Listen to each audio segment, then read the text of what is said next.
I'm pleased to welcome you all to Aarhus University to this debate.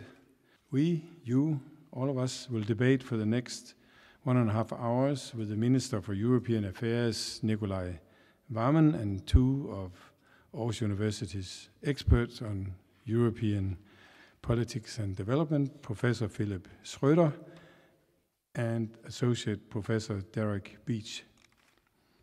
Denmark is holding the presidency of the European Union, and therefore Denmark has hosted a number of conferences, events, and political meetings during which the politicians, experts, and stakeholders have met to discuss a number of topics, including energy, foreign policy, security, education, research, sustainable development, and many others. A few weeks ago, here at Aarhus University, we hosted an EU presidency conference on research, and one of the results of the conference was what is called the Aarhus Declaration on Excellence in Research.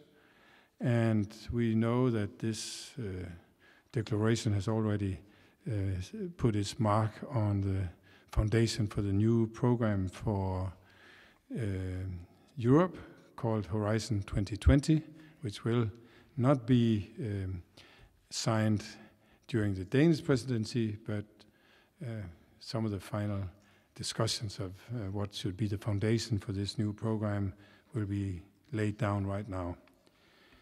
The main objective of the debate today is to invite the public to meet the minister and to discuss some of the issues that the Danish presidency is working to highlight for the European Union.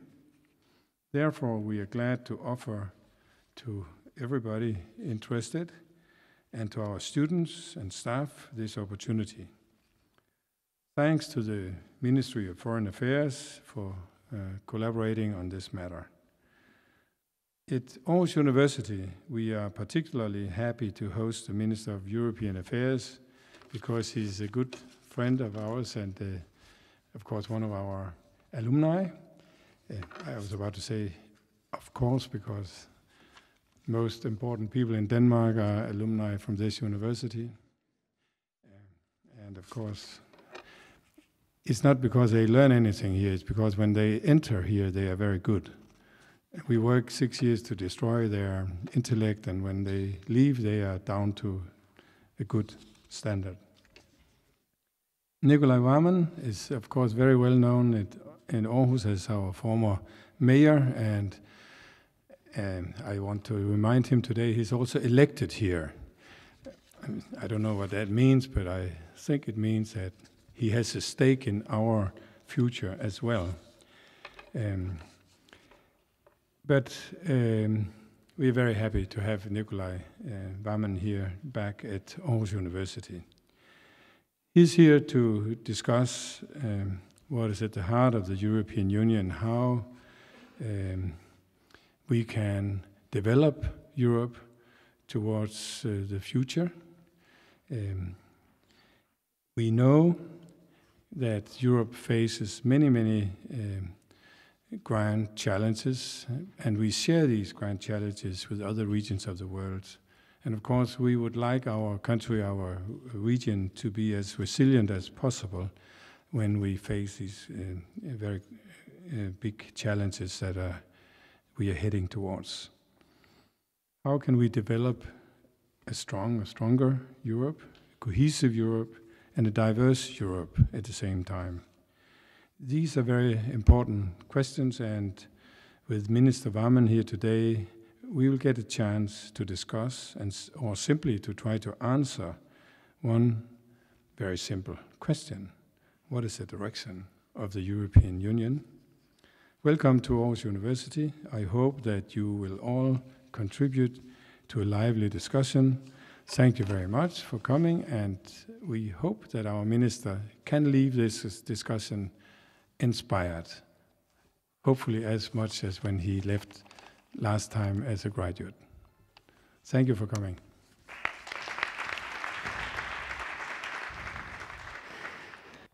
A warm welcome to you all. It's My name is Jan Iversen. I'm Vice Dean of the Faculty of Arts, and it's my task today to take you through the debate on these matters concerning the European Union. First of all, I want to address a warm welcome to our Minister, a warm welcome to our high school students from far away. I just learned that you come all the way from Mexico to listen to this debate. A warm welcome to all of you that are involved in the Folkeuniversitetet, the Danish or the Aarhus University Extension, I was told it was called. And a warm welcome to alumni who had not only Nikolai Wammen, all the other alumni that had come to visit us. We are today assembled to discuss under the title, the European Union and Enlargement. I think there are also some other interesting issues that might come up today. I mean, if you were looking at the news yesterday evening, you would know there were some elections taking place in interesting countries, members of the European Union, in France, where they got a new president, and in Greece, where they got, yes, who knows what. They're working on it. This will be quite a task, I think. Interesting times. And I know that we are supposed to discuss enlargement and not the opposite. But I know that from our colleagues, and I'm sure our minister also would like to discuss issues of this very current nature. Now we have, as announced, 3 talks today that will lead the debate.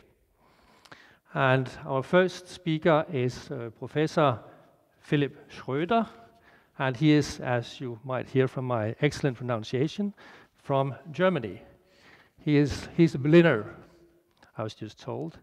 But he was also educated in Britain, in England. He holds his master's degree in science, or his master of science in economics from the University of Warwick. And he has his degree, his PhD, from the Department of Economics at the University of Aarhus.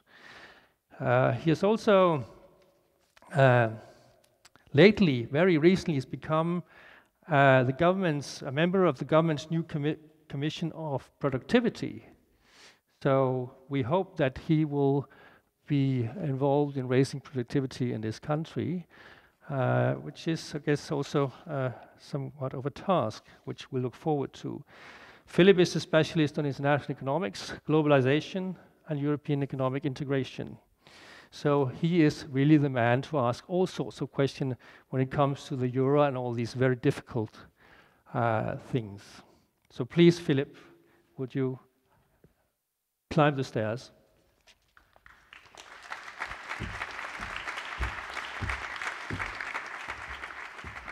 Thank you very much, Jan, for your kind introduction.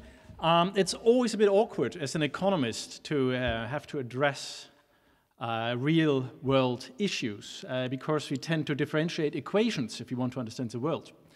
And I want to prove that wrong. So I'll tell you a story of a cake to start with.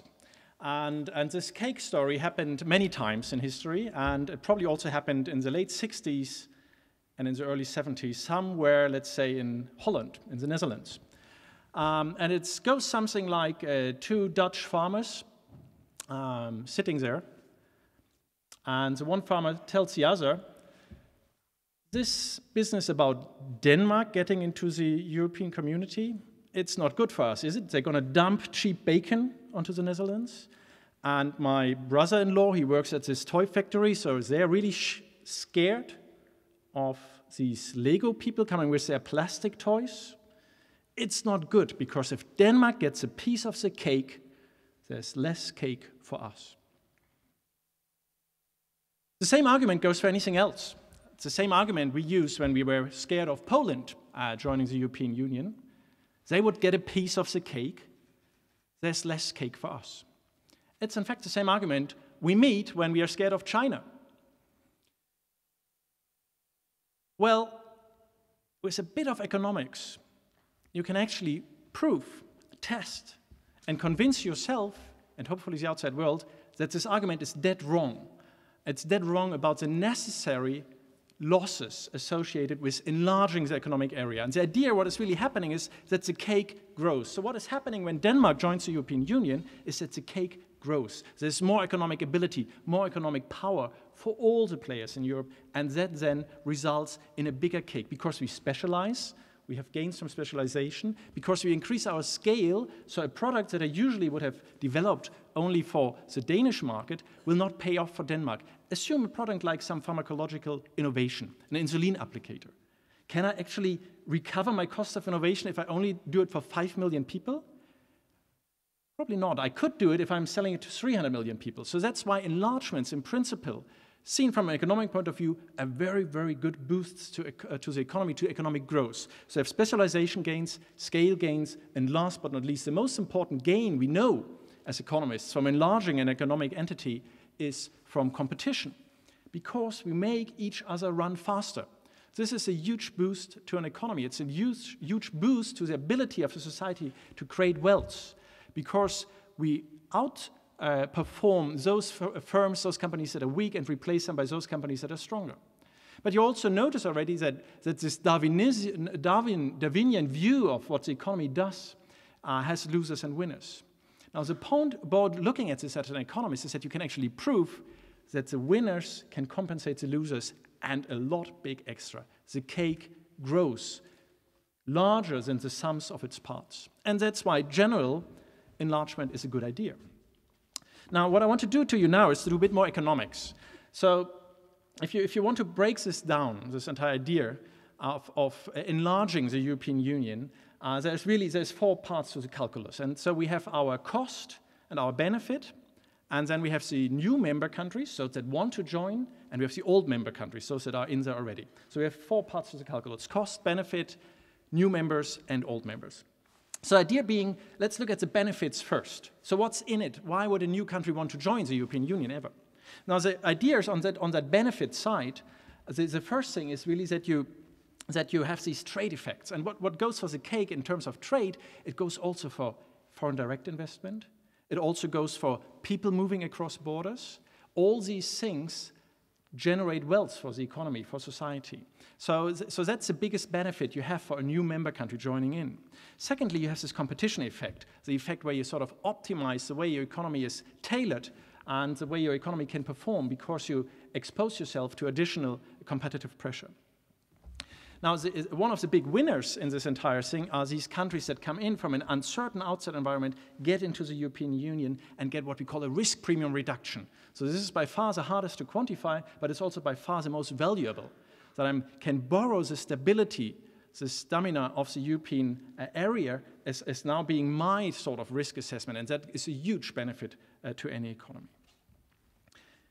There's, of course, also a big benefit in all the reforms the country does by joining the European Union. The conditionality imposed by the European Union towards countries that want to become members, basically being a bit democracy, having a market economy, this conditionality actually has positive reform spin-offs for these countries. So these countries actually improve their infrastructures, their political infrastructures, their business infrastructures by adhering to the conditionality imposed by the existing members to the new members. So that's on the benefit side, our main points. So what's in it for the old members?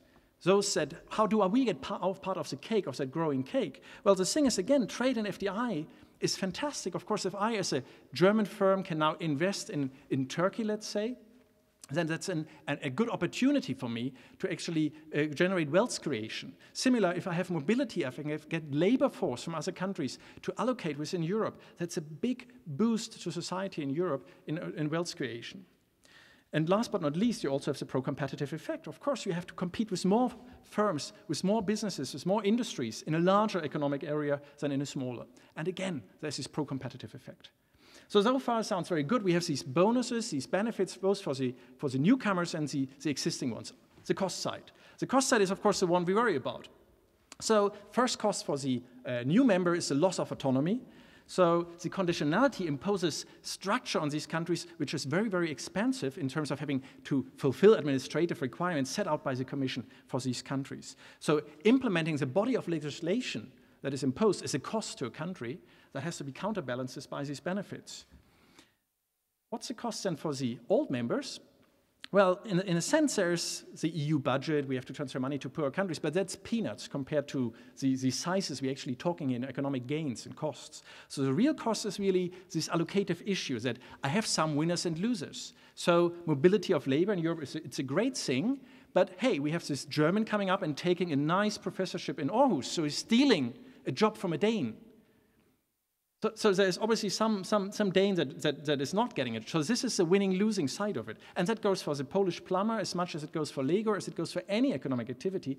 Yet we can prove, beyond any doubt, that the size of the cake, the winning part, more than compensates the losing part. So even so we have this cost associated with an economic integration, we know that the benefits are larger than the cost.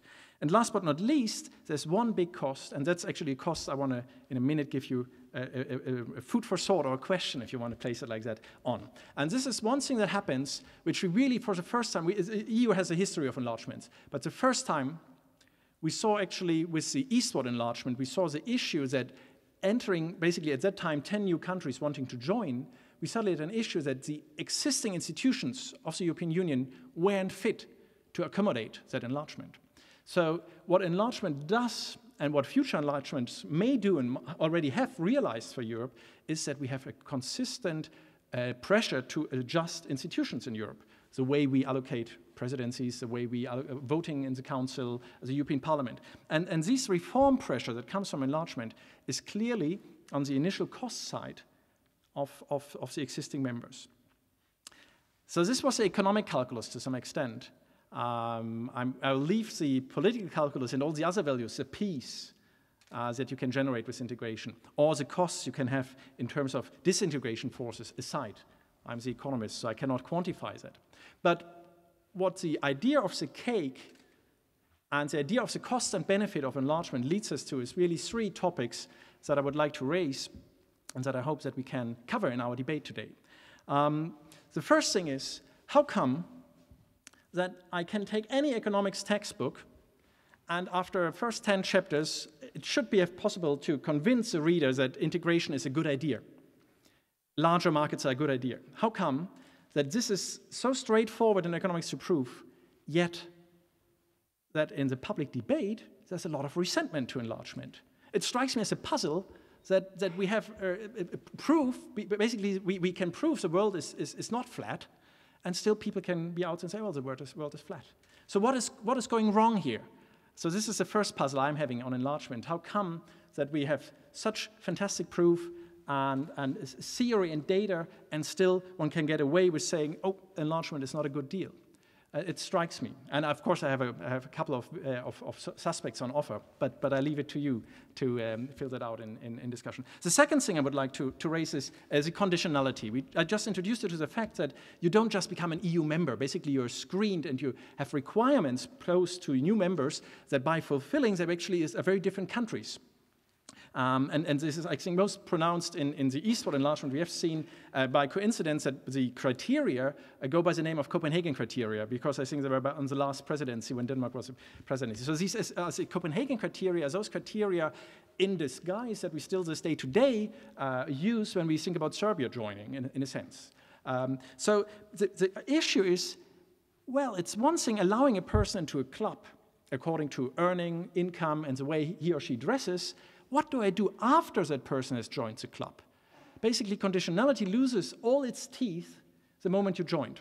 And that looks to me like we have a fundamental issue, a fundamental flaw in the way we actually screen. Basically, in the 90s, we already said, well, there are some of the old members that couldn't pass the Copenhagen criteria, but they were in already, so they didn't have to.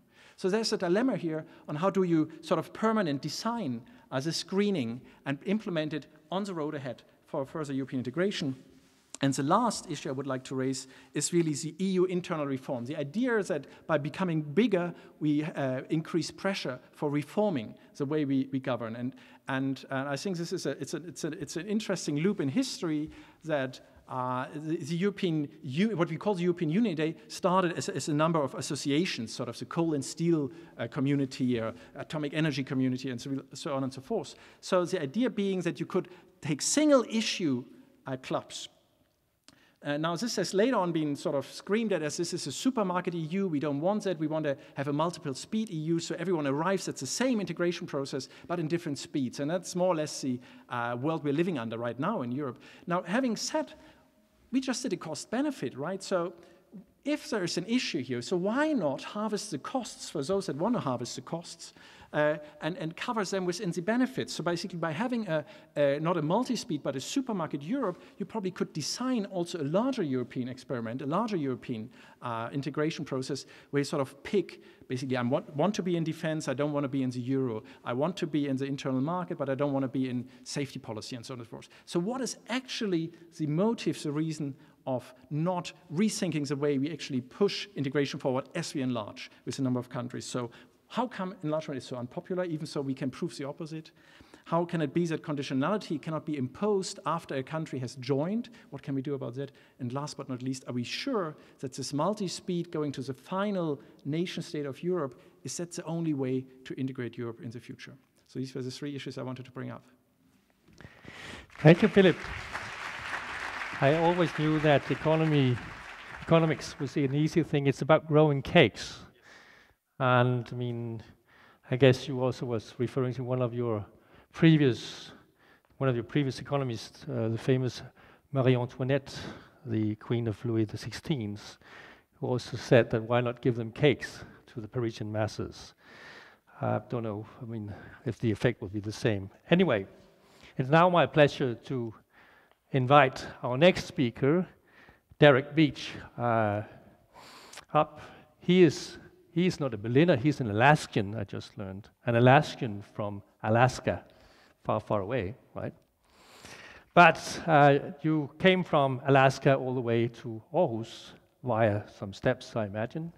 So you have, Derek has a master in political science from the University of Aarhus, and actually he studied with Nikolai Wammen, even though you only met at parties, you told me.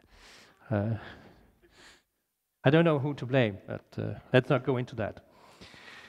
And you have your PhD from a competing university a bit further south, called University of Southern Denmark, but of course you returned back to Aarhus. You wanted to come back to our lovely city. Your research area is European integration. You have a book out called The Dynamics of European Integration. It looks at major history-making decisions such as enlargement negotiation. And I guess now it was about economics and cakes. Now we shift to politics, and I don't know what you eat in politics, but please. All right, well, thank you, and thank you for the invitation. It's an honor to speak here.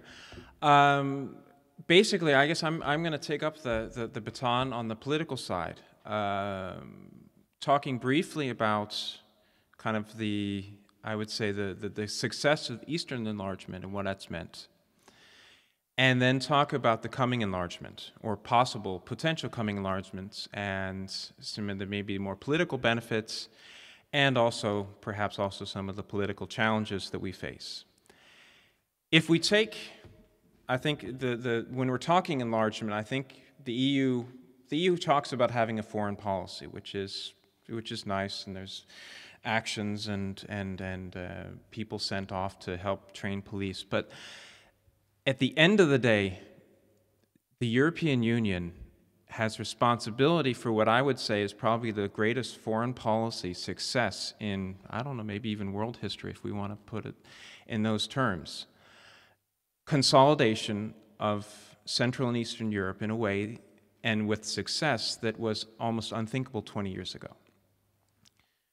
There are problems, but in general, we have gotten past them. We've had a normalization of politics, and they're becoming increasingly integrated into the European market. What were the alternatives? The alternatives were, well, we could have just let them alone and perhaps had some form of return to a vacuum, and perhaps economic crisis, instability like we knew in the 30s. Or what other kind of foreign policy, I mean, what do other countries do when they want to impose order on other countries? Well, they impose it through colonization or policies like we saw in Iraq with usually quite unsuccessful results. So I think we need to think about the Eastern enlargement as this great foreign policy success, which then raises the question, well, what next? Are we big enough? And if we look at the list of countries that we've talked about joining, and we're talking about Serbia, and here what I'm going to be talking about is Turkey. I think many of the same arguments for Eastern enlargement can be put forward, and hopefully, if we can overcome some of the challenges, we'll have as large benefits for both the EU and for Turkey. If we look at Turkey, I mean, the EU has very strong political, economic, demographic, and security interests in a Turkish enlargement. And these arguments are quite well known. Demography, a young population. Turkey is not big enough to solve the aging problem as a one-stop, but will at least contribute if there is significant migration. Has an economic growth that is on Chinese levels. But I think particularly when I'm thinking more politics, I'm thinking security, and especially functioning as a bridge between Europe and its neighboring regions in the Middle East and Northern Africa. And this is a role that Turkey has increasingly in the last couple of years taken upon itself, or at least focusing as playing a leadership role, as some form of beacon, I wouldn't say a beacon of democracy, but as a role model for how, in the Arab Spring, how it is possible to have a Muslim democracy. So of course raises, when we talk about Turkey, it's a very politically sensitive issue. And this is perhaps returning to Philip's point about, well, we know that it's perhaps economic and political interests of the EU. Why is there such opposition? And what we know from research on these questions is that it has a lot to do with identity politics. Identity, fear of immigration, and especially specific groups of the population. Basically what we're saying is, what we're finding out and doing research on this subject is that it's the losers of globalization that are opposed to, for example, Turkish enlargement. So it's not the mobile class. It's people that are in low-wage sectors, and it's so the arguments for enlargement have to be tailored in such a manner that they don't fear that they're going to lose their job to the Polish plumber, or in this instance, the Turkish nurse, or whatever it is, or lower levels and this is a huge problem. We also have huge problems on the political side regarding Cyprus. And I think that's a can of worms, and I know the Danish presidency in 2002 was very close to succeeding in brokering some form of deal, and there's been significant efforts put forward, especially through the UN. And this, of course, would have to be solved before any enlargement of Turkey can happen. Of course, accepting Turkey also raises very important institutional challenges for the European Union. It's the basic question. Turkey is going to be the biggest member state. How will that affect the power dynamics?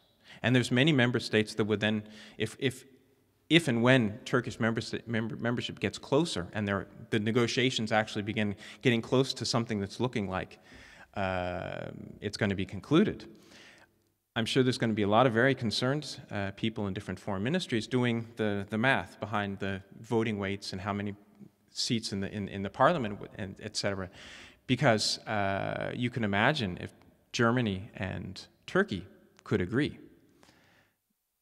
just pure population, 2 member states would have such a large, in the institutional rules, would have such a large weight that it would be hard to see anything but a German-Turkish axis, at least potentially, if they can find common interests, which of course raises many different institutional challenges that would have to be tackled. Finally, of course, the large challenge, and what also Philip was talking about with conditionality. What we know is that once they're accepted, our means of controlling them are reduced, which is the very reason why we've had every successive round of negotiations for enlargement, the conditionality has gotten stricter and stricter. So we had Greece accepted with no conditions, the Iberian enlargement, few conditions, et cetera, et cetera, et cetera. The Croatians have gone through many more hoops than Bulgaria and Romania. How do we, though, ensure, if Turkey becomes a member, that they would still be, because they do have some democratic problems potentially, how do we ensure that they fulfill their commitments? And this is of course perhaps one of the greater challenges, and this is also just not Turkey specific. I would conclude by saying that I think that if Turkey is actually allowed to be a member, and we're still talking maybe 10, 20, 30 years, at least the rate of the progress of the negotiations right now. If Turkey is accepted and goes through all the hoops that are being put forward, it's also going to be a very, very different Turkey. It's going to be a much more European Turkey, which means that a lot of our fears about what Turkey, democratic, cultural, etc., will probably be substantially diminished. So I'd conclude on the note that I think we need to think about Turkish enlargement, and it would be potentially a huge benefit for the European Union, of course, with very, very many significant challenges that poses. Thank you. Thank you, Derek. And thank you for reminding us that the European Union is one of the greatest successes in world history. It's good to know when you read your papers today that it doesn't come out so incredibly successful on page 1 every day. But anyway, and we're interesting to know that, to hear about Turkey, and of course we could ask about other countries than Turkey that are prone for enlargement, such as countries to the east of former Eastern Europe and so on. So there's a lot to debate here. But now it's my pleasure to invite our Minister for European Affairs to give us his view and hopefully also the governmental view on enlargement. I mean, we know that the Danish governments over the years has played a very prominent role in enlarging Europe over the years. So enlargement has been high on the Danish agenda when it comes to European integration, and not least when it came to including the new members, or what was the new members in Eastern Central Europe. Nicolai Wammen, as you know, is a very old friend of Aarhus University. He studied at the same department as Derek, Department of Political Science. He's a candidate from there, and soon after having studied political science, he became a mayor, well, pretty soon after. So he was, for a number of years, mayor of Aarhus, and in that respect, also a very good friend of Aarhus University. Now he became a member of the Danish Parliament in 2011, I think it was, yes, and soon after, a Minister for European Affairs. So it's really a pleasure to have you here. It's a pleasure to hear what you have to say about European enlargement. Please, Nicolai Wammen. Thank you very much for that very kind introduction. It is a pleasure to be back at the Aarhus University, but it's also a bit awkward to be talked about now as a minister when you used to be a student here. And I was set back a moment when you said he's a very old friend of Aarhus University. You may be right. I hope to be a friend at least. And it's also very good to see Derek. It is true that you went to more classes than I did. And of course, you have also made it much better in life than I have so far. So it's really a good opportunity to see friends here from earlier times. It is also a privilege to be invited to speak at the University of Aarhus about the Danish presidency and also about the issue of enlargement. As you have just heard, there are both economic and political reasons why enlargement is so crucially important for the EU, and also for Europe at large and for the world, I would say.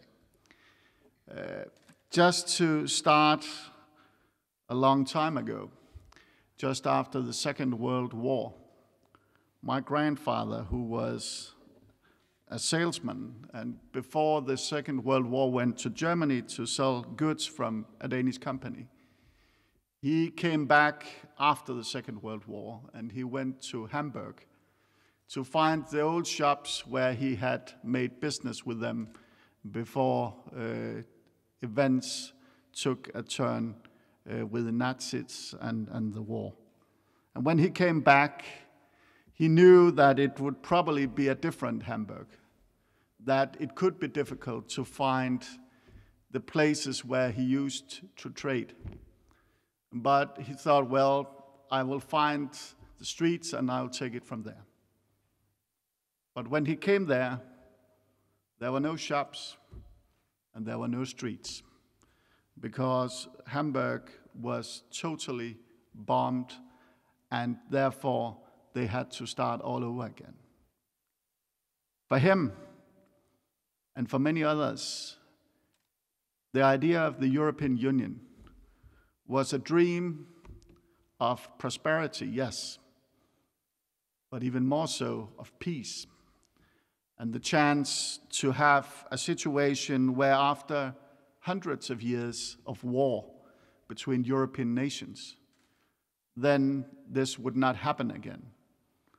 That we would have the fights, yes, but it would not be with tanks crossing borders, killing people.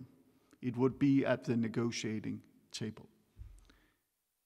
And that is, for me, still the essence of the European Union, with many other benefits, but this is crucially important. It is also important to state that the Danish presidency is now well underway. It is often said that 1 week is a long time in politics, and that can certainly be true. But half a year is not very long in European politics if you want to change institutions or agendas, or in a time of crisis where you have to get Europe back on track. And the main purpose of the Danish presidency, when we took over the mantle in January, would be to secure that Europe would get as fast out of the crisis as possible. And also, of course, that we would not see a Europe disintegrating and an EU falling apart. That is why we have spent a lot of time with the other nations in the European Union to get Europe back on track. And also with the fiscal compact and other measures, we have taken important steps in that direction. We have now also another challenge ahead of us, and that is to move towards growth and job creation in Europe. Austerity measures were necessary and will remain to be a very important part of the EU, as I mentioned, with the fiscal compact, but also with other measures as cornerstones in that. But we also now need to have a growth and job creation agenda, not least with the perspective of the huge youth unemployment in Europe right now. If you go to Spain, more than half of all the young people below 25 years of age are unemployed. So we have a challenge on our hand. Therefore, you could argue that there are so many internal challenges for the EU right now that we should not even give consideration to the enlargement issue. But that would be a mistake, and that would be wrong. And that is also why the Danish EU presidency is working very hard to make progress on this agenda. As it was mentioned, we have, as a country, a stake in the enlargement issue in general. During the Danish EU presidency in '93, the EU defined, as mentioned before today, the so-called Copenhagen criteria.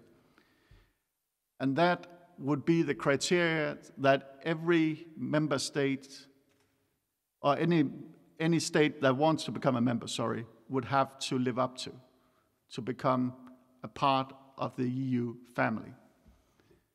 And as was said by Derek, we have been more and more aware of the importance of new member states being ready to join.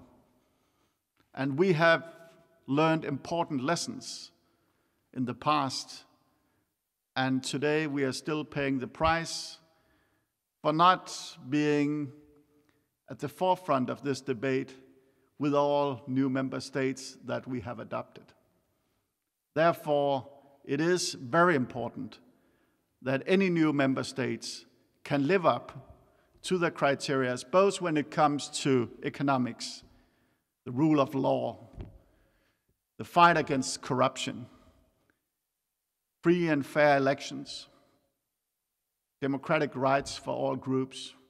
All that is essential for us as Europeans, as members of the European Union. Right now, we are facing some very interesting prospects. We are seeing, of course, Serbia as a country aspiring to become a member state.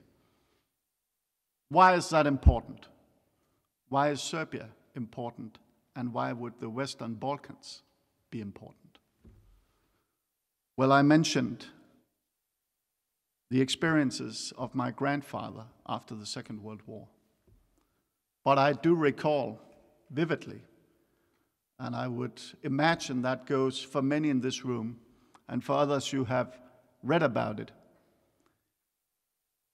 what happened in the Balkans not so long ago, where massacres and cruelty and Europe, which thought that it would never see this happen after the Second World War, looked for a long time as war went on in the former Yugoslavia.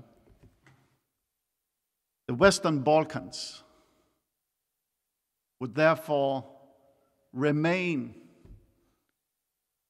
a place where hostilities can take place if we do not secure that these countries are firmly on the European path, and thereby also committing themselves never to go to war against each other again, and never to use weapons instead of negotiations. And that is why, even more than economic reasons, when it comes to the Western Balkans, this is very important. Yesterday, an election took place in France, and also, of course, in Greece. But another election took place as well, which was not gaining as much attention in Denmark and on the European scene. And that was elections taking place in Serbia, where President Tadic and his government was asking the electorate of Serbia to continue the road towards European integration. There will be a second round of the presidential elections in Serbia, and it is not for me to say who should win the elections there. But what I do know is that we have seen during this administration, the Tadic administration, very important steps towards integration. And that was the very reason why, during the Danish presidency, we have been able to grant Serbia candidate status. because they have handed over war criminals to trials in Hague. And they have made crucial steps towards securing normal conditions in the relationship with Kosovo. They are not there yet, but important steps were taken. And therefore, we hope that whatever president is elected and whatever government is formed, that Serbia will remain committed on the European track, because that country, among others, is so crucially important. And I believe that will be the case. I visited Serbia a few days before they were granted candidate status to send a strong message from the EU that they needed to make agreements with the Kosovars. And they did. And I was the very first minister in Europe that visited Serbia the day after they had been granted candidate status. And I met with the president and other leaders.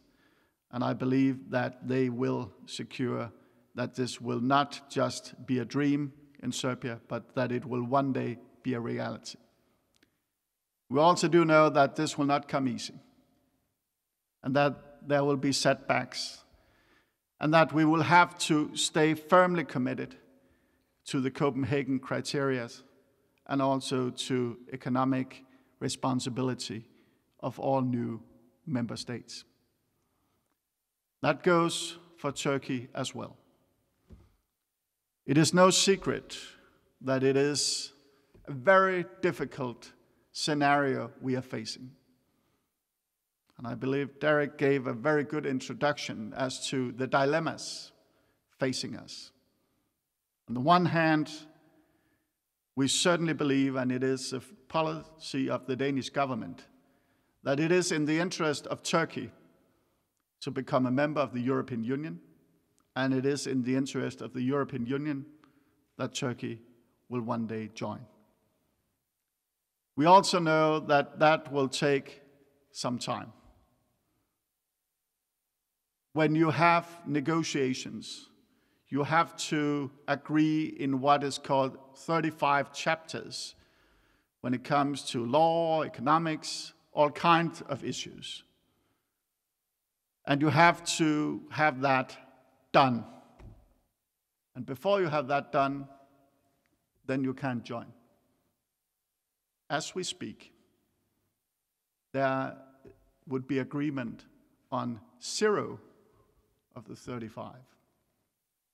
And that is not to say that there has been no progress, but that is to say that there's still a long way. And of course, the challenge would be that Turkey is a huge country with different culture, with different economic system, but also a country which still have a long way to go on certain issues. For instance, freedom of the press. That is a major concern of the EU, that the press can work as it should be able to work in a democratic country. Therefore, when I visit Turkey later on during the Danish presidency, that is one of the issues that will be on the agenda. And we will also discuss, of course, visa liberalization. We will discuss economic issues. We'll discuss various issues. But the reason why I believe it would be good for the EU that Turkey could join would be some of the reasons that was also presented by the 2 previous speakers. It would be a huge market for European goods.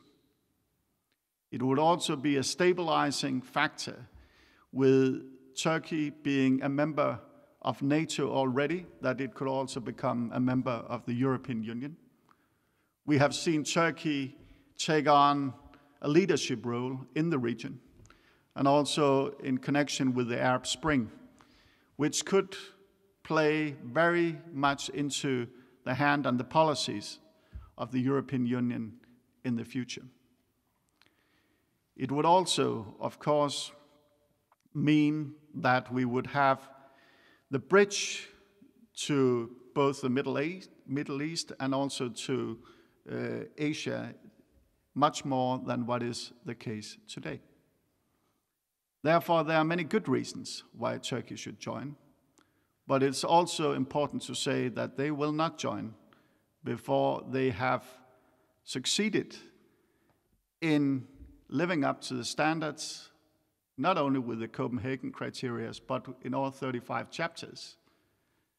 And then they, of course, will have to decide that they want to join. So is Turkey's membership just around the corner? No.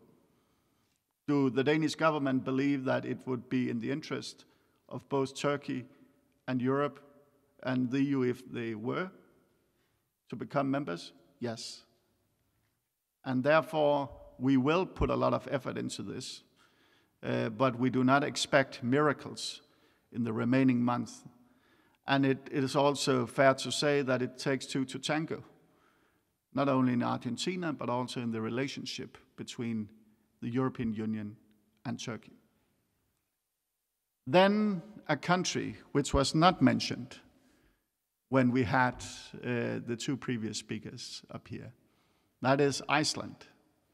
And Iceland is, of course, seen from a Danish perspective, and certainly also from an Icelandic perspective, a very important member state. We have seen progress during the Danish presidency in the negotiations with Iceland. But even with our friends in the North Atlantic, we have to be very certain that this is merit-based, that there are no easy way into the European Union. And there are tough negotiations ahead of us. When you talk Iceland, you also talk fishery. And Iceland would become a superpower in the EU when it comes to fishery, if they are to join. And I can tell you that being a student from the University of Aarhus and a former mayor of this city is not enough to prepare you to know everything about fishery in the North Atlantic. And I have spent more time than I had ever imagined on that subject after becoming the Minister for European Affairs. Because this is something which will not only affect Iceland, but also Spain, France, Portugal, other nations, Greenland, the Faroe Islands, and Norway, to be absolutely sure that this is a delicate matter. And therefore, we will have to find a solution where both the member states already within the EU and Iceland can look each other into their eyes and see a solution when it comes to fishery. On the other hand, Iceland is a very easy country to deal with when it comes to democracy, the rule of law, all that we cherish so much. And just to make sure that that is evident, when we were to open the chapter on these issues, it could be closed on the same day it was opened, because Iceland is already there. And we believe that Iceland could, as a small democratic country in the north, contribute to a better EU of the future. Basically, I believe that we will see that enlargement will remain on the agenda of the EU in the years to come. I also do believe that we will see an EU which will look very much toward new member states to make sure that they will not bring trouble into the family. And that is also the reason why, as Derek mentioned, we have been looking more and more towards new member states. And the scrutiny is getting ever harder to make sure that we do not let anybody join too early, that they need to have their house in order before joining the club. That can give some frustration among countries that wants to join. And they can say, well, you're judging us much harder than you judged other countries wanting to join. And they have a point. Yes, we have learned important lessons. And for instance, talking about Serbia, if they have not solved the issue on Kosovo in a satisfactory manner, then they won't be able to join. The same goes for Kosovo. If they want to join, and they do, they also have to solve their problems. It goes for the Western Balkans, it goes for Turkey, it goes for Iceland. Because even though the EU, and everyone can see this right now, faces great challenges and problems, it is still a very important part of the future of these countries. And they see the EU as their ticket for more prosperity, for more peace. And maybe it takes an American to tell us what a success the EU has been. And we should not forget that, even though we are facing heavy obstacles right now. But I do believe that we will see an EU that is larger than today 5, 10, 15 years from now. And what we saw during the last Danish presidency was, of course, an enlargement with 10 new countries. That is not going to happen during this Danish presidency, but we will see important steps that can secure that in the future that there will be new member states joining. And that, in my firm belief, would be in the interest of all, from a political point of view, from an economic point of view, and also from a security point of view. And thereby also making sure that the largest economy now, which is that of the European Union, with the United States being second and China third, that EU will expand as a major world power in the future, where we know that the competition will be tough, with the growth happening in China, in India and elsewhere, and of course with the United States being the superpower of the world. Therefore, we have to move the EU forward. We have to solve the problems we are facing internally, but we are certainly also in a situation where we should expand to make sure that we can bring peace and prosperity, and by expanding the club, also making sure that it has a future that will be better than it would elsewhere have been. So, ladies and gentlemen, I'm looking forward to hearing your questions, your opinions, but I can also tell you that the Danish EU presidency is on the track on this, and we will be working until the last day in June so that we can give the best possible agenda to the next presidency of the EU, which will be Cyprus. So thank you very much for inviting me here today. I'm looking forward to the discussion afterwards. Thank you. I would like to invite all three of you up here for a small panel debate. Please take your seats up there. It was very interesting to hear, our minister ending on a very positive note, promising, further enlargement, maybe not 10 countries now, but perhaps with the next Danish presidency, who knows. And it was also very stimulating to be again reminded that some of the values of European integration go beyond what we discussed today on the financial crisis. That enlargement in some sense is ingrained, embedded in the texture of European integration. We now have the possibility of debating with our distinguished experts and our minister. You should ask questions. This is your possibility to learn more about the stand of the Danish presidency, or from our experts, their evaluation of the situation. And we're so lucky that we will be filmed today so that Barroso can look at us tonight. This will be not live streamed, but at least streamed, so that it will be available on our own website at Aarhus University, but also be sent to Brussels. So you will know what Barroso will be doing at bedtime tonight, watching you asking questions. First, though, I will just ask our two distinguished experts if they might have very short questions or comments to what our minister said. Derek? Maybe a more technical question, but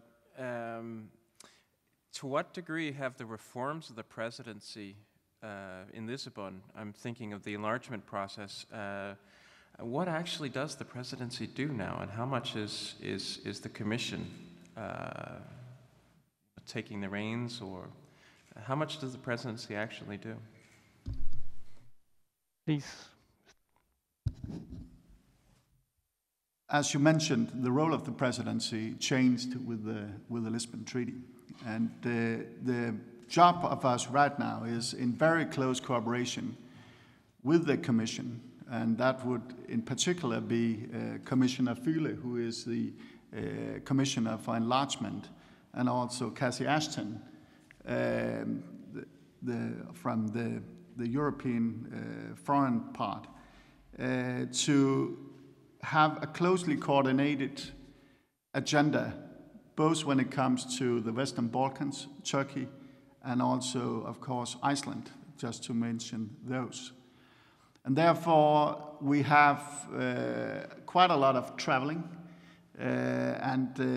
When Stefan Füle, the Commissioner of Enlargement, goes to the Balkans, he gives me a call before he goes, saying, this is what I expect to say, this is what I would expect them to answer, and vice versa.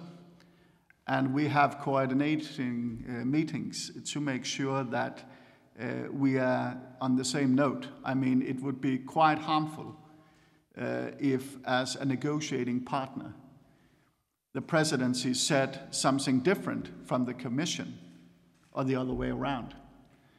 Therefore, it is up to any presidency to decide how much energy and effort they would put into this issue. And the Danish presidency will put a lot of effort into it.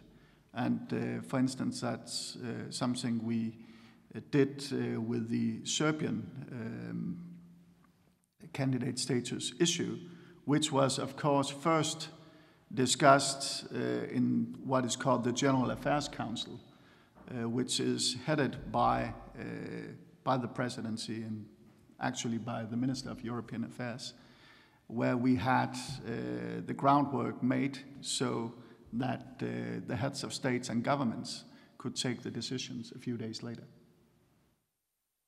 Philip, would you use the opportunity? Yes, a very brief remark, something that fascinated me again, because it's the essence of the conditionality discussion is, and you said a country has to have its house in order before it can join, and I think that's very much the philosophy of conditionality, but back in the 90s, Denmark had a program where they sent economists to assist Latvia and Lithuania.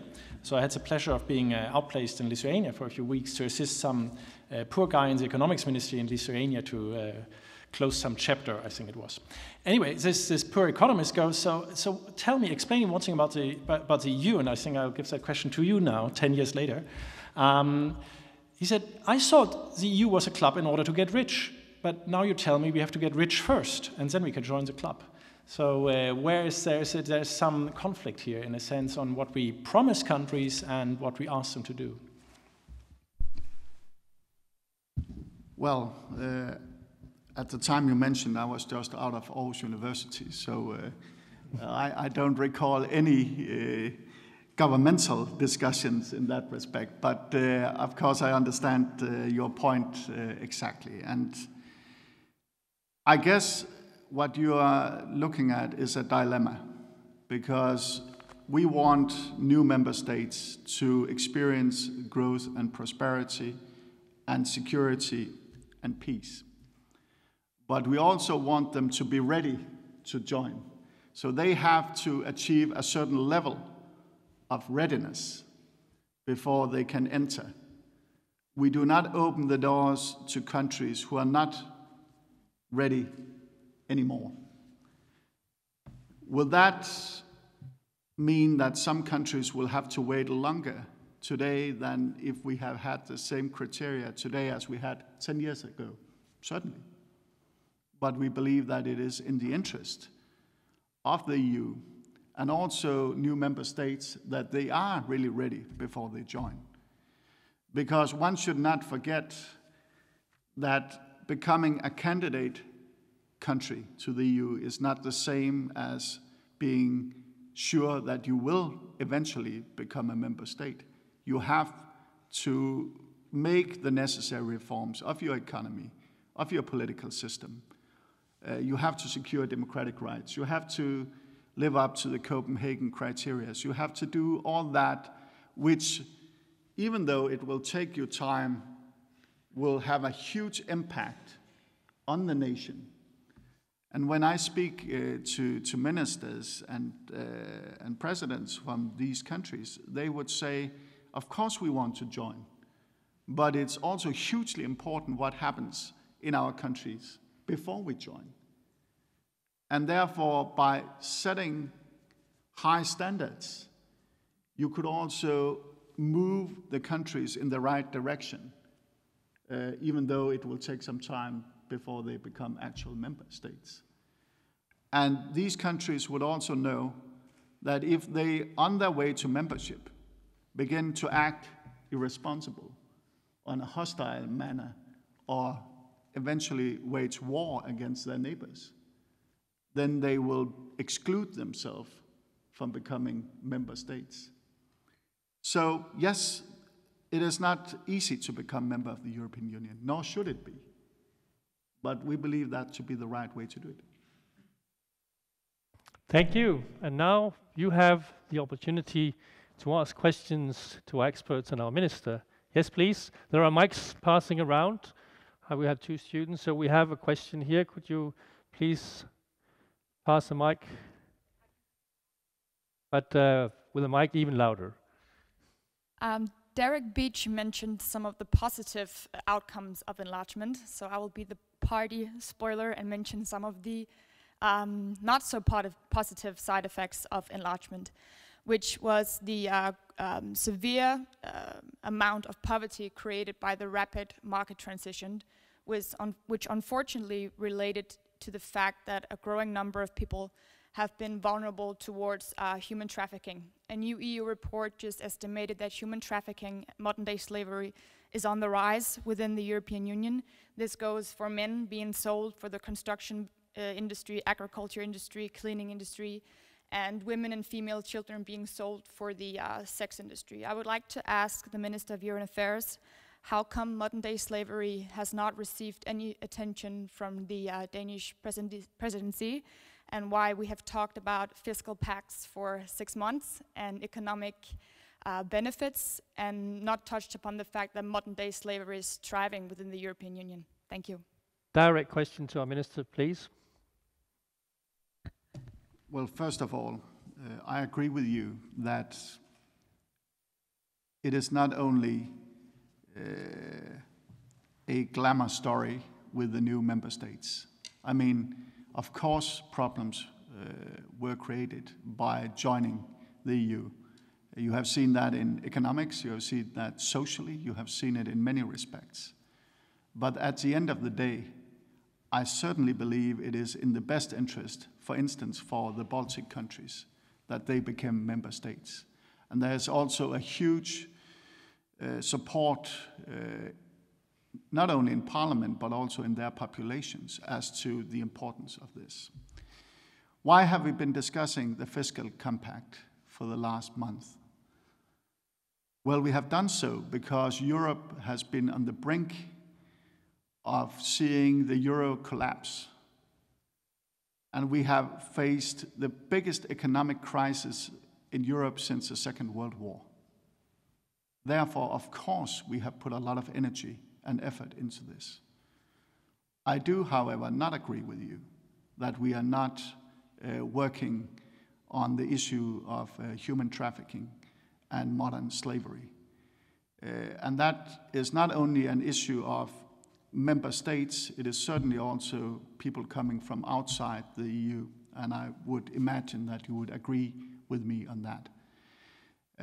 Denmark is headed by the Minister of Justice and also other ministers working in the EU to make sure that we can have a strong effort to protect women and children and others who are exploited by criminals and also by companies. And therefore, this is very much on the agenda of the Danish presidency. But it is not an easy matter to solve with all member states. And of course, we also have the challenge seen from a national Danish perspective, that we have the Danish opt-outs when it comes to justice and home affairs, which means that we do not have the same ability to work together with the other member states as the Danish government would like us to have.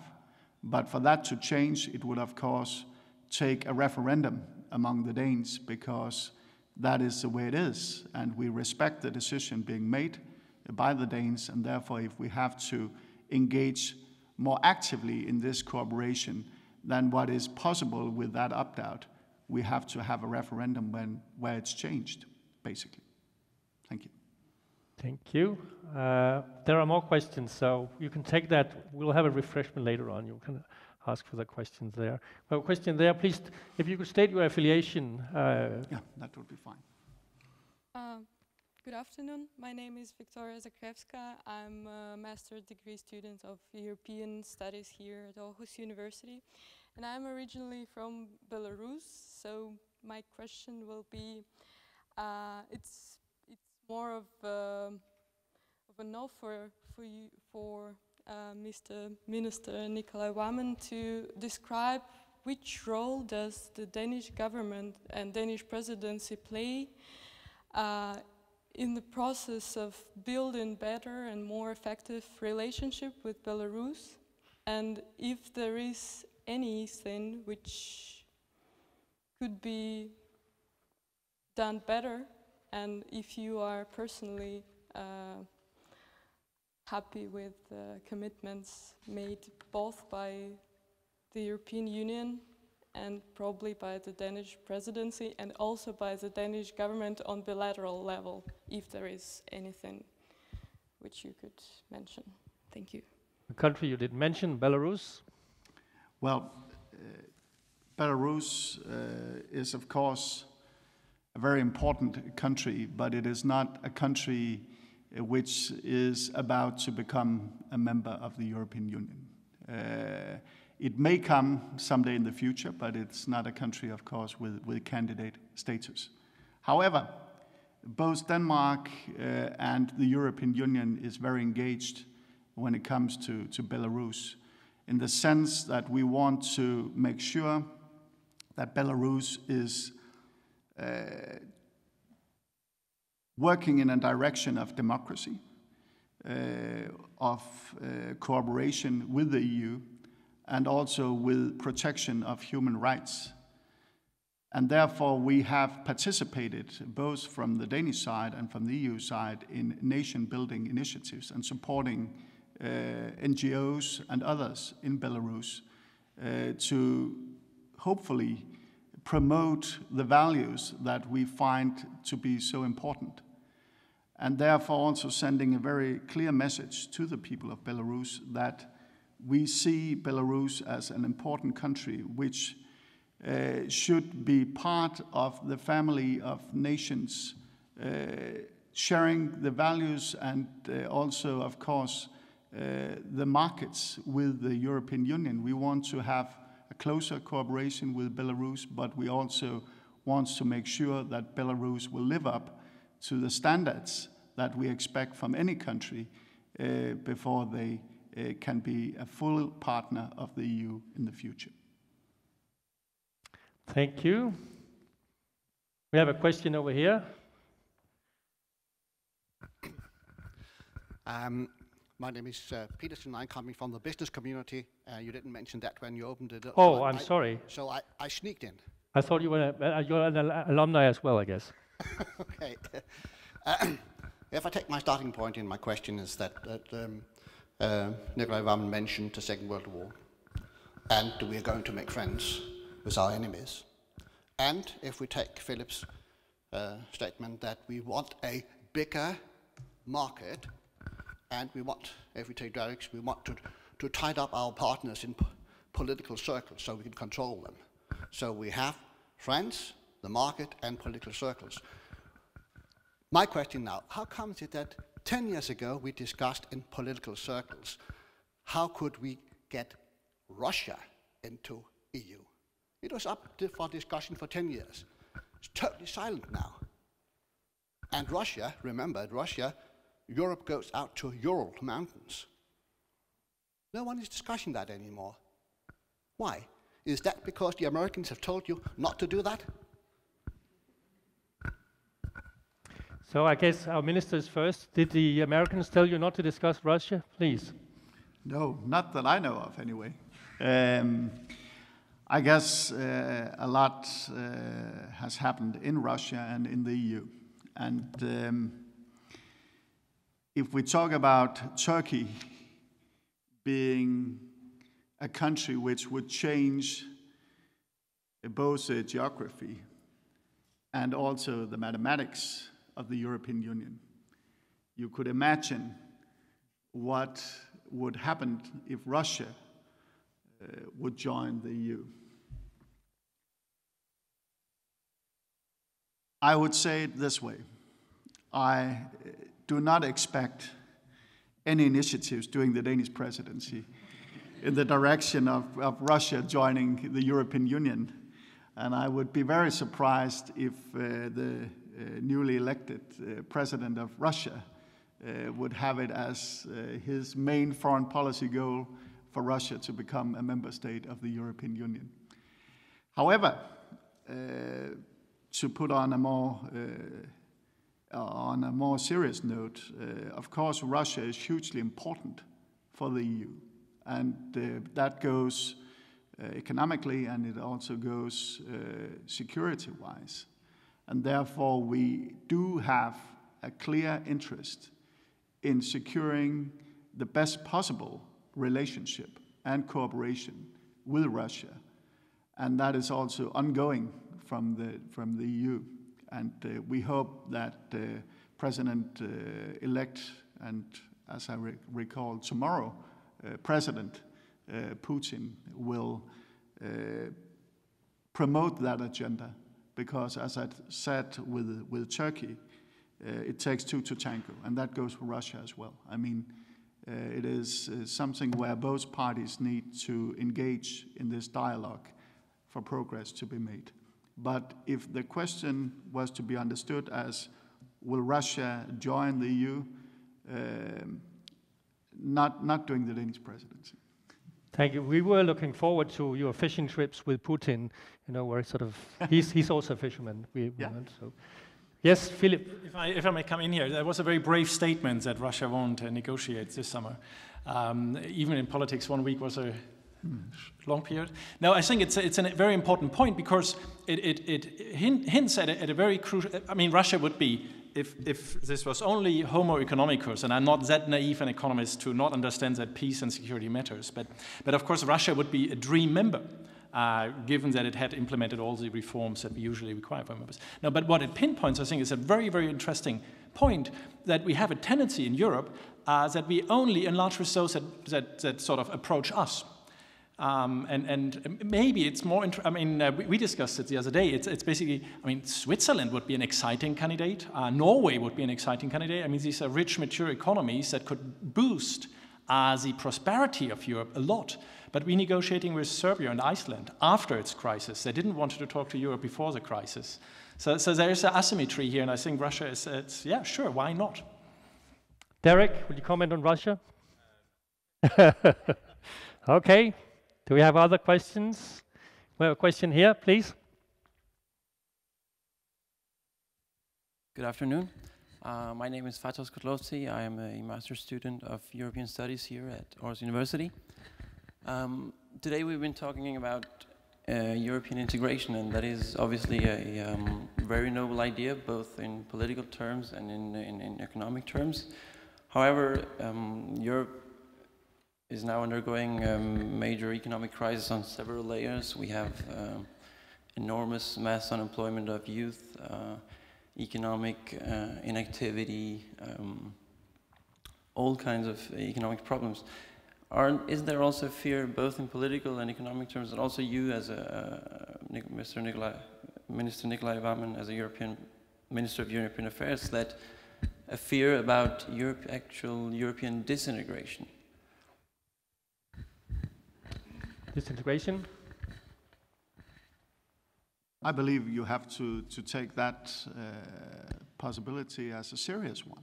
I mean, what would have happened if we had not been able to agree among 25 member states when it came to the fiscal compact? What I believe would have happened would have been a very serious crisis within the European Union, which may have caused the euro zone to collapse. That would have been a very disintegrating step for the European Union. And it would also have affected Denmark tremendously, even though we are not a member of the Eurozone. Therefore, that was a crucial moment. And I am not to say that all problems are solved with the fiscal compact. They are not. But it was a very important and necessary step. What is now ahead of us would be to make sure that Europe will have more growth and the EU will have more growth. What is happening right now is that we have a growth situation where it's 0.5% growth per annum. That is extremely low. We have 24 million unemployed people in the European Union. We have millions of young people finishing their education, having done all we ask of you, but not being able to get a job. That is very dangerous to the European Union. And what we can see would be parties and movements with a less than democratic approach gaining momentum in Europe if we are not careful and if we are not solving and addressing the problems. Therefore, I am an optimist, but I'm certainly also a realist, and I can see dangers ahead of us. And that is also the reason why I believe that we need to continue reforms in Europe. We need to spend our budget money more wisely than what is done today. We need to reform the single market. We need to create jobs and opportunities if the European Union is to be perceived as something important by its citizens. Because it's not enough that ministers and commissioners and members of the European Parliament go in and out of nice buildings and huge cars if the populations are turning their back to what we are doing. And that perhaps is the greatest challenge of all right now, that we have an economic crisis, but also a credibility crisis. And we basically have to address both if we are to be successful with the European Union. Thank you. Let me throw in a question for Derek. You gave all the good reasons for why Turkey should join the European Union. I mean, there are very good international reasons for international politics. And I mean, if we add on, Philip's cake, there was also a large cake involved. So my question is, how much does the perception of Turkey as a Muslim country as different from the rest of Europe, even if we know there are a number of Muslims in Europe, how much does that play into the sort of the perceptions of, or the hindrances, the blockages of Turkey becoming a member of the European Union? Well, we know from polling and from the studies that have been done of it that for example, in the Netherlands, that there's basically a group of voters you call the losers of globalization. These are people that, you know, back to Philip's example, these are not the professors. You know, if Philip comes and took my job, maybe I can go to Germany and get his job. That's not a problem. It's the non-mobile, lower paid, often public sector jobs. And this group of people are fundamentally, they see it's gone into something almost bigger than, it's this whole kind of, it's kind of conglomerated. When you poll it, you see it. It's this kind of this conglomeration of almost hate, but that it becomes, it's globalization, it's Europeanization, and immigration are things, and enlargement, of course, comes in very strongly. And we see it especially in times of economic crisis, that this body of group of voters is significant and having their voice heard. Also in countries like France, we just saw the French presidential election with Marie Le Pen, and I think that politicians need to be able to frame. I mean, because one thing is we can talk about these academic benefits. I think politicians need to learn how to communicate to these people the very honest message: yes, if Turkey becomes a member, you will probably lose your job. But, and then offer them some form of compensation or alternatives. Because right now, I think we're not perhaps telling the full truth about it. Because yes, on the aggregate, there are jobs for everybody. But there's a lot of people that are not going to be able to be retrained into another sector. And I think that's a huge political job that needs to be done if we're ever going to be talking about, for example, Turkish enlargement, because it has become so politicized in countries like France and Germany, Austria, the Netherlands, and others.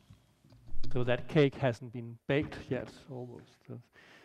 Yes, there are more questions here. We have a question from you over there. Thank you. It's very loud, sorry. I have a question regarding Turkey as well. Where are you from? I'm from Aarhus, studying journalism. Okay. I have a question about Turkey for Derek Beach. At what point, any sort of estimation, would Turkey enter the Union? Could you give any example? Like you mentioned France before, they're not very good friends. The minister is very fluffy about a certain point where they're ready. Do you have any idea? 20, 30 years? An estimate, Derek? Well, I'd say it actually could probably go faster. I mean, the one key short-term hindrance is the Cyprus problem, and that's not perhaps going to get any better during the Cyprus presidency. That's the big hurdle in the short term, because there are no enlargement chapters being opened because of Cypriotic blockage. That needs to be tackled, and it's been a question that's been discussed the last at least 10 years, 20, 30, back to the war. So contingent upon that being solved, I mean, I think, of course, the size of the challenge that Turkey has are in many ways much less than the challenges the countries like Poland, the reform the programs that they had to implement, the changes to the political system are much smaller. And Turkey is developing a history of democracy. So I think if we get over the Cypriotic problem, that we are probably talking maybe 10, 15 years. Again, the key problem, I think, in many respects, if we can keep the Turks interested, which is, of course, a big if, in actually joining, is going to be on the EU side and the domestic politics of it, especially if Europe is going to be trudging around in the mire with the low growth for maybe the next 5 or 10 years. I think it's going to be a no-go, a no-sell. So 10, 20 years if things go well. 10, 20 years? Okay, we'll hold you on that. Philip, you wanted to comment? We have very little time now, so if I can also throw a little question into you with the comments. Well, I would like to shift to Greece, and my question is very short. What would you do if you were Barroso concerning Greece? Okay, I'll answer on Greece in a minute, but on the Turkish issue, and I think that it's a thing we are overlooking in our debate, and which I would just like to mention, that much of the benefits of any enlargement actually come before you sign the treaties and before you have the official ceremony and all the flags. We saw that in all previous enlargements, the investment comes before, the trade comes before, and Turkey is already winning a lot on the mere fact that they want to join the European Union. You see European firms venturing into Turkey, putting up subsidiaries. So a lot of the gains for Turkey already materialize as we speak. On Greece, now you're Barroso. Well, the thing is, honestly, I prepared some slides for teaching this morning, and actually I had prepared a slide on the drachma reintroduction, and then I deleted it again. Because I thought it was too cheeky, but in teaching you have to wake up students now and then. So I think what yesterday has done, it hasn't done Barroso's life any easier. That was not a straight answer, I would say, but he still has a problem maybe.